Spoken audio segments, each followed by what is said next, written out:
नमस्कार,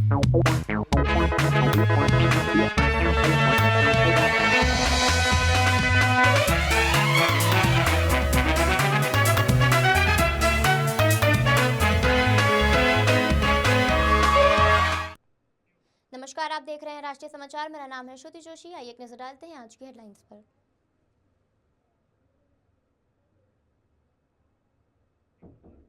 पूर्णिया में जेडीयू नेता के भाई भाभी भतीजी की संदिग्ध मौत। पटना एयरपोर्ट पर तेज प्रताप तेजस्वी आमने सामने हुए, बात नहीं की। जयपुर में 13 जान लेने वाले ड्राइवर को पछतावा नहीं, पुलिस से बोला मुझे याद नहीं क्या किया। एफएसएल एक्सपर्ट को अन्य नशे की भी आशंका। गुजरात के बयान से पंजाब में घिरे केजरीवाल, कहा बाढ़ पीड़ितों को 50-50 हजार रुपए दिए। किसान नेता बोले 2400 गांवों में बाढ़ आई, सिर्फ 53 में बांटा। दिल्ली दंगा मामले में कोर्ट का फैसला, जय श्री राम का नारा लगाना हिंसा में शामिल होने का सबूत नहीं, 2 आरोपी बरी। ट्रंप की धमकियों के बावजूद भारतवंशी ममदानी जीते न्यूयॉर्क मेयर चुनावों में। 50% से ज्यादा वोट मिले, 100 साल में सबसे युवा मेयर होंगे। जयपुर में डंपर से कुचलकर 13 लोगों की जान लेने वाला ड्राइवर कल्याण मीणा के चेहरे पर शिकन तक नहीं आई। नहीं उसे एक गलती का एहसास है, वो बार बार पुलिस के सामने अनजान बनने की कोशिश कर रहा है। पुलिस की माने तो आरोपी बेहद शातिर है और खुद को बचाने के लिए बार बार गुमराह कर रहा है। सवाल करने पर कहता है मैंने क्या किया, मुझे कुछ याद नहीं। प्रारंभिक पड़ताल में सामने आया कि ड्राइवर कल्याण हादसे ने 10 मिनट पहले हरमाड़ा रोड पर एक ठेके से शराब पी थी। Special police commissioner Jaipur Rahul Prakash ने बताया, शराब पीने के बाद जैसे ही वो डंपर लेकर सड़क पर निकला तो उसका कार से एक्सीडेंट हो गया। रुका नहीं तो कार वाले ने उसका पीछा शुरू कर दिया। इसके बाद आरोपी ने डंपर इतना तेज भगाया कि भीड़ भाड़ वाले इलाके में लोगों को कुचलता गया। एफएसएल एक्सपर्ट की माने तो जांच में ड्राइवर के अन्य प्रकार का नशा करने का भी खुलासा हो सकता है। पंजाब के सीएम भगवंत मान की मंच पर मौजूदगी के दौरान आम आदमी पार्टी के सुप्रीमो अरविंद केजरीवाल ने किसान पंचायत में कहा, आप लोगों ने सुना होगा अभी थोड़े दिन पहले पंजाब में बहुत बड़ी बाढ़ आई थी, ऐतिहासिक बाढ़ आई थी। पंजाब में 23 जिले हैं और सभी जिलों में बाढ़ आई थी। 1 महीने के अंदर भगवंत मान साहब ने सभी पीड़ितों के अकाउंट के 50,000 रुपए प्रति हेक्टेयर के हिसाब से जमा करा दिए। जैसे ही इसका वीडियो पंजाब में पहुंचा तो केजरीवाल अपने दावे पर घिर गए। विपक्षी दलों ने तो उनके दावे की बखिया उखेड़ दी। बाढ़ पीड़ितों से लेकर किसान नेताओं ने भी इसे कोरा झूठ करार दे दिया। विपक्षी दलों ने इसे आपका झूठ बोलने वाला चरित्र करार देते हुए तरन उपचुनाव में मुद्दा तक बना लिया। किसान नेताओं ने कहा 2400 गांवों में बाढ़ आई, मुआवजा सिर्फ 53 में बांटा गया, वह भी सिर्फ अपने चहेतों को। केजरीवाल का दावा है 100% झूठा है। दिल्ली में कड़कड़ डूमा कोर्ट के एडिशनल सेशन जज प्रवीण सिंह ने जॉनी कुमार और मिथुन सिंह को बरी कर दिया है। सुनवाई के बाद जज प्रवीण सिंह ने कहा कि अभियोजन पक्ष के किसी भी गवाह ने अपनी गवाही में यह नहीं बताया कि आरोपी किसी हिंसक भीड़ का हिस्सा थे। जज ने कहा कि आरोपी भीड़ के साथ खड़े होकर जय श्री राम के नारे लगा रहे थे, लेकिन इससे यह साबित नहीं होता कि वही भीड़ दंगों में शामिल थी। यह मामला 25 फरवरी 2020 को हुए दिल्ली दंगों से जुड़ा है, जब सुबह करीब 11 बजे खजूरी खास इलाके में महाराष्ट्र बैंड नाम की दुकान की एक भीड़ ने नुकसान पहुंचाया था। इस घटना के बाद अज्ञात लोगों के खिलाफ एफआईआर दर्ज की गई थी। पुलिस ने सीसीटीवी फुटेज के आधार पर जॉनी कुमार और मिथुन सिंह को गिरफ्तार किया था। बाद में 7 अन्य तोड़फोड़ की घटनाओं को भी इसी एफआईआर में जोड़ दिया गया। सेल्वास नगर पालिका चुनाव के लिए मतदान शांतिपूर्वक शुरू हो चुका है। दादरा नगर हवेली में जिला पंचायत सदस्य, सरपंच, पंचायत सदस्य और सेल्वास नगर पालिका के चुनाव के लिए मतदान शुरू हो गया है। इनमें मतदाताओं का उत्साह भी देखने को मिला है। प्रशासन ने मतदाताओं को किसी भी तरह की परेशानी न हो, इसके लिए पूरी सुविधाएं उपलब्ध कराई है। भाजपा और कांग्रेस दोनों ही दलों के उम्मीदवार नगर पालिका चुनाव में जीत का दावा कर रहे हैं। गौरतलब है कि नगर पालिका के 15 वार्डों में से 14 वार्ड निर्विरोध चुने गए हैं और केवल वार्ड संख्या 6 में ही चुनाव हो रहा है। सुनिए लोगों ने क्या कहा। बोलिए। This is my first time, मैंने पहली बार वोट दिया है और मेरे को अच्छा लगा पहली बार वोट देके। और मैं चाहूँगी कि यहाँ पे शिक्षा के ऊपर, इंफ्रास्ट्रक्चर के ऊपर थोड़ा ज़्यादा ध्यान दिया जाए और मैं चाहूँगी कि मेरा सिलवासा अच्छा स्मार्ट सिटी बने। आज नगर पालिका, सिलवासा नगर पालिका और जिला पंचायत का आज इलेक्शन है, वोटिंग है और सुबह से लोगों में उत्साह देखने को मिल रहा है। बहुत ही अच्छी संख्या में लोग आ रहे हैं, इवन फर्स्ट टाइम वोटर्स भी आ रहे हैं, तो लोगों का उत्साह देखकर हमें भी अच्छा मनोबल हमारा बढ़ रहा है। तो अच्छा सूरत के उधना इलाके में दिन दिहाड़े हुई लूट की वारदात का पुलिस ने खुलासा किया है। पुलिस ने इस लूट में शामिल मुख्य आरोपी को गिरफ्तार कर महिला साथी को वांटेड घोषित किया है। सूरत के उधना इलाके में एक श्रमिक का पीछा कर खुलेआम लूट करने वाले आरोपी को उधना पुलिस ने दबोच लिया है। गिरफ्तार आरोपी का नाम हुसैन उर्फ जिंगारू उर्फ लंबू बिखन शेख बताया जा रहा है, जिसे पुलिस ने कमेला दरवाजा के पास से पकड़ा है। पुलिस ने आरोपी के पास से एक ऑटो रिक्शा और नकद रकम समेत कुल 70,000 रुपए का मुद्दामाल बरामद किया है। जानकारी के मुताबिक आरोपी ने अपनी महिला साथी के साथ मिलकर इस वारदात को अंजाम दिया था। दोनों ने श्रमिक पर चोरी का झूठा आरोप लगाकर उसका पीछा किया और करीब 40,000 रुपए की लूट कर ली। फिलहाल पुलिस ने महिला के साथी को गिरफ्तार कर महिला की खोजबीन शुरू कर दी है। उधना पुलिस की सतर्कता से इस लूटकांड का जल्द पर्दाफाश हो गया है। पुलिस यह जांच कर रही है कि आरोपी किसी अन्य लूट की वारदात में भी शामिल ना हो। सूरत के मजूरा गेट इलाके से इस वक्त की बड़ी खबर है। मौके पर देर रात जीवन ज्योत अपार्टमेंट में आग लगने से अफरा तफरी मच गई। जानकारी के अनुसार आग अपार्टमेंट के पहले माले पर स्थित एक बंद दुकान में लगी थी। आग लगते ही पूरे परिसर में धुआं फैल गया, जिससे रहवासियों में दहशत का माहौल बन गया। घटना की सूचना मिलते ही फायर ब्रिगेड ने 3 टीमों की 6 गाड़ियां मौके पर पहुंची और तुरंत राहत बचाव कार्य शुरू कर दिया गया। धुआं अधिक होने के कारण फायर जवानों ने सुरक्षा किट पहनकर अंदर प्रवेश किया और शटर का ताला तोड़कर पानी की बौछार शुरू कर दी। कड़ी मशक्कत के बाद आग पर काबू पा लिया गया। सौभाग्य से इस हादसे में किसी प्रकार की जनहानि नहीं हुई। फायर अधिकारियों का कहना है कि आग लगने का संभावित कारण शॉर्ट सर्किट बताया जा रहा है। फिलहाल दमकल विभाग ने पूरे क्षेत्र को सुरक्षित घोषित कर दिया है और आगे की जांच जारी है।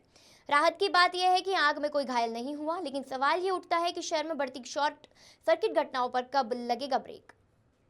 कांग्रेस सांसद राहुल गांधी आज दोपहर 12 बजे दिल्ली में कांग्रेस मुख्यालय में एक प्रेस कॉन्फ्रेंस करेंगे। कयास लगाया जा रहा है कि राहुल वोट चोरी और मतदाता सूची में अनियमितता से जुड़े आरोपी पर बड़ा खुलासा कर सकते हैं, जिसे पहले उन्होंने हाइड्रोजन बम का नाम दिया था।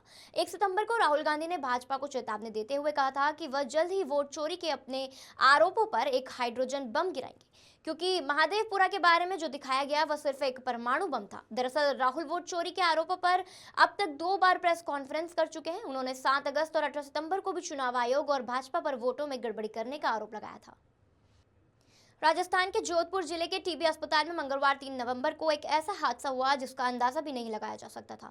यहां भर्ती एक मरीज ने जिंदगी पर बीड़ी पीने के चक्कर में अपनी सेहत का बुरा नुकसान कर लिया। अब वह ऑक्सीजन सपोर्ट पर है, लेकिन बीड़ी की लत नहीं छूट रही। इस लत ने मरीज से ऐसा कांड करा दिया जिसके बारे में जानकर आप भी सोचेंगे कि नशा आदमी को जान पर खेलने पर मजबूर कर देता है। दरअसल कमला नेहरू नगर में बने टीबी अस्पताल में श्यामलाल नाम का एक मरीज भर्ती है। उसे लगातार ऑक्सीजन चढ़ाई जा रही है, क्योंकि सिगरेट बीड़ी के चक्कर में उसने अपने फेफड़े खराब कर लिए। उसकी तबीयत नाजुक है। हालांकि नशे के आदी इस मरीज ने इलाज के बीच ही चुपके से बीड़ी सुलगा ली। जैसे ही माचिस जली, ऑक्सीजन पाइप में आग भड़क गई और आग लग गई। भारतीय मूल के डेमोक्रेटिक पार्टी के उम्मीदवार जोहरान ममदानी ने अमेरिकी शहर न्यूयॉर्क के मेयर का चुनाव जीत लिया है। उन्होंने अब तक 50% से ज्यादा वोट हासिल कर लिए हैं। 10 लाख से ज्यादा लोगों ने उनके पक्ष में वोट डाला है। 2 नवंबर पर न्यूयॉर्क के पूर्व गवर्नर और निर्दलीय उम्मीदवार एंड कुओनो रहे। उन्हें 41 यानी करीब 8.5 लाख वोट मिले हैं। रिपब्लिकन पार्टी के कर्टिस सिल्वा 7.1% यानी करीब 1.45 लाख वोटों के साथ तीसरे नंबर पर हैं। ट्रंप ने धमकी दी थी कि अगर ममदानी चुनाव जीतते हैं तो वे न्यूयॉर्क के फंड में कटौती करेंगे। ममदानी पिछले 100 सालों में न्यूयॉर्क के सबसे युवा, पहले भरतवंशी और पहले मुस्लिम मेयर होंगे, जिन्होंने जीत के बाद सोशल मीडिया पर वीडियो शेयर किया है। बिहार विधानसभा चुनाव के पहले चरण की वोटिंग से ठीक पहले केंद्रीय मंत्री और जेडीयू के वरिष्ठ नेता लल्लन सिंह की टिप्पणी ने विवाद खड़ा कर दिया है। मोकामा में दिए भाषण पर राजनीतिक हंगामा के बीच चुनाव आयोग ने भी एक्शन लिया है और लल्लन सिंह को पहले नोटिस जारी किया गया और अब उनके खिलाफ केस दर्ज कर लिया गया है। जनता दल यूनाइटेड के वरिष्ठ नेता लल्लन सिंह ने सोमवार को मोकामा में प्रचार किया था। जेडीयू ने अनंत सिंह को मैदान में उतारा है, जिन्हें पिछले दिनों जनसुराज पार्टी के उम्मीदवार के लिए प्रचार कर रहे दुलार सिंह यादव की हत्या के सिलसिले में गिरफ्तार किया गया था। अनंत सिंह की गिरफ्तारी के बाद मोकामा में लल्लन सिंह और जेडीयू के अन्य नेताओं ने चुनाव प्रचार के लिए मोर्चा संभाला था। अपने चुनावी भाषण में लल्लन सिंह ने कथित तौर पर कहा कि कुछ लोग हैं, उन्हें चुनाव के दिन घर से बाहर नहीं निकलने देना है। अगर वे ज्यादा गिड़गिड़ाएं तो उन्हें अपने साथ ले जाइए और वोट देने के बाद घर वापस छोड़ दीजिए। अभी कमान संभालिए, चुनाव के लिए अब समय नहीं बचा है। लल्लन सिंह का कथित वीडियो सामने आने के बाद विपक्ष हमलावर है। छत्तीसगढ़ के बिलासपुर जिले में मंगलवार को कोरबा पैसेंजर ट्रेन और एक मालगाड़ी के बीच जोरदार टक्कर हुई। बिलासपुर कलेक्टर संजय अग्रवाल ने 8 लोगों की मौत की पुष्टि की है, वहीं 16 से 17 लोग घायल हैं, इनमें बच्चे भी शामिल हैं। हादसा गटोरा स्टेशन के लाल खदान के पास हुआ। CPRO विपुल कुमार ने बताया कि घायल यात्रियों का इलाज रेलवे अस्पताल सिम्स और अपोलो में जारी है। रेलवे और स्थानीय प्रशासन की टीमें मौके पर मौजूद रही। रेस्क्यू टीम ने अब तक कई यात्रियों को बोगी से सुरक्षित निकाल लिया है। पैसेंजर ट्रेन की बोगी को गैस कटर से काटा जा रहा है। बोगी में 2 लोग फंसे हुए थे जिन्हें निकाला जाएगा। रेल मंत्री अश्विनी वैष्णव ने हादसे की जानकारी ली है। मृतकों के परिजनों को 10 लाख रुपए और गंभीर घायलों को 5 लाख रुपए का मुआवजा घोषित किया गया है।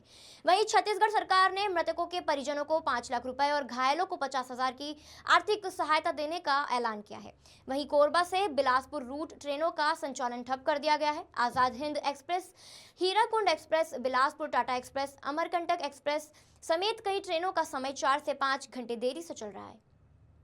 2 नवंबर को वर्ल्ड कप जीतने वाली भारतीय महिला टीम की खिलाड़ी कल 5 नवंबर को प्रधानमंत्री नरेंद्र मोदी के साथ डिनर करेंगी। न्यूज एजेंसी के अनुसार भारतीय टीम की खिलाड़ी 5 नवंबर बुधवार को पीएम मोदी से मुलाकात करेंगी। महिला टीम स्पेशल फ्लाइट से मुंबई से दिल्ली पहुंच गई है। दिल्ली रवाना होने से पहले ऑलराउंडर दीप्ति शर्मा ने कहा, हम जल्द तय करेंगे कि प्रधानमंत्री मोदी को बतौर टीम क्या गिफ्ट दिया जाए, जर्सी या बैट।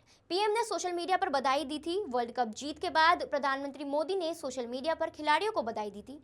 पीएम मोदी ने सोशल मीडिया पर लिखा था, ICC women's cricket world cup 2025 के फाइनल में भारतीय टीम की शानदार जीत।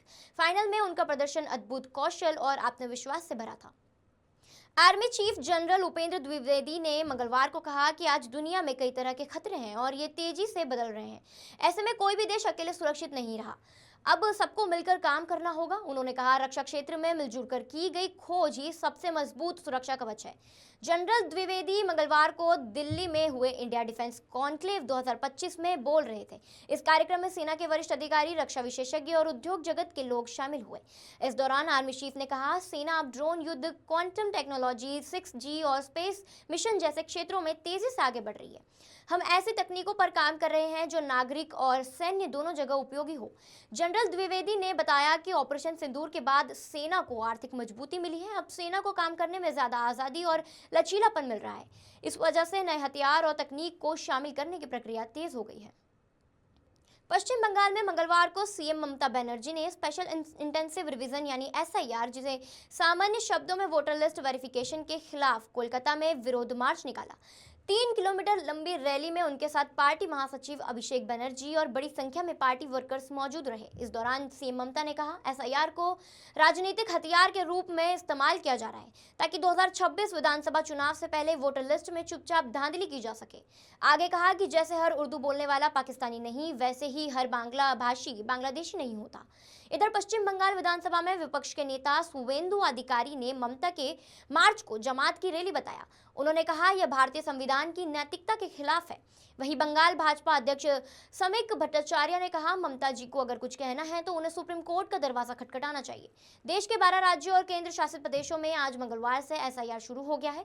इनमें से तमिलनाडु, पुडुचेरी, केरल और पश्चिम बंगाल में 2026 में चुनाव है। असम में भी अगले साल चुनाव है, लेकिन अभी वहां SIR का शेड्यूल तय नहीं है। ये थी अब तक की खबरें, और खबरों के लिए बना रहिए हमारे साथ। नमस्कार।